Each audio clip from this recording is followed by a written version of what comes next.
fellow marketers, we need to have a chat. If I see one more marketing email that's crammed full of emoji parades, novels for subject lines, irrelevant messaging, and walls of text that would make the Great Wall of China jealous, selling too hard, not selling at all, not telling me why you're showing up in the inbox, violating GDPR and CAN spam guidelines, not following best practices, not segmented, I'm this close to letting out a scream that would wake Cthulhu, and maybe cry. And not like a good cry, a sad, ugly cry. That's right, it's rant time, Chelsea Castle, marketers, my digital comrades. Can we please break out of this box of writing stale, ineffective marketing emails? No one wants stale chips, no one wants stale cookies, and definitely not stale emails. The number one qualm I have with marketing emails today is they make it super easy to ignore them. Easier to dodge than spoilers on social media. I can smell a marketing email a mile away. Includes an emoji, and it's not an email from my mother. It includes a question mark or an exclamation mark, or both, like a grammar fiesta. When readers are going through their inbox, they're using their mental spam filter to determine what to read, what to ignore, and what to intentionally delete. They're looking at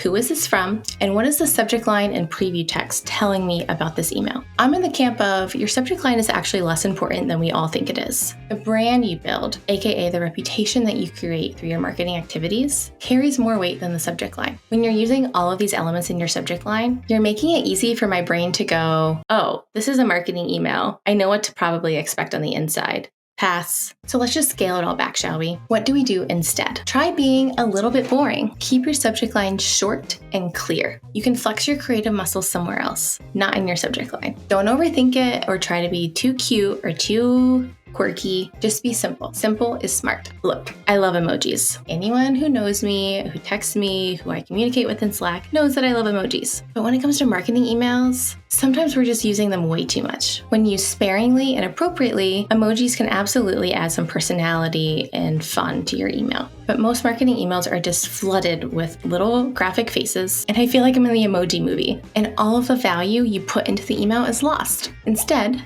think about what the emoji is adding to the message, and also what is it taking away? Is it taking up space where you could be expressing more value or helpful content to your audience? So for emojis, I say less is more. Let's talk about the body of the email. When it comes to marketing emails, most of the time we're promoting something, a content piece, an event, a webinar. And if it's a follow-up from an event or some sort of marketing activity, there's usually more promotion, right, of a piece of content or a product offering, right? We need to rethink what we're doing here. We spend so much time talking about ourselves, and we spend so much time making assumptions about our audience. What if we focus on talking about them? What if we focus on serving our audience and providing value and content that would be helpful to them first and foremost? And maybe there's a couple of passive CTAs at the bottom of the email where they can choose to engage more if they want. The goal is to be helpful and keep them in your ecosystem so that when they have a problem you can solve, they know to come to you. So let's just do that in a way that is short and to the point, not cluttered or buried in the email under overthought graphics, videos, and emojis. Not gimmicky or overly cutesy or punny. And for the love of Wi-Fi, please stop trying to make fetch happen with your cute pop culture nods. Let's just talk like humans. Be your brand. But don't forget you're a human just talking to another human on the other end of your email. I just got another marketing email, and it's a face palmer.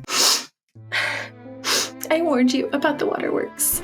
If you want to escape the echo chamber and join the cool kids, then hit subscribe for more email tips from this human and the rest of the Lavender Legion.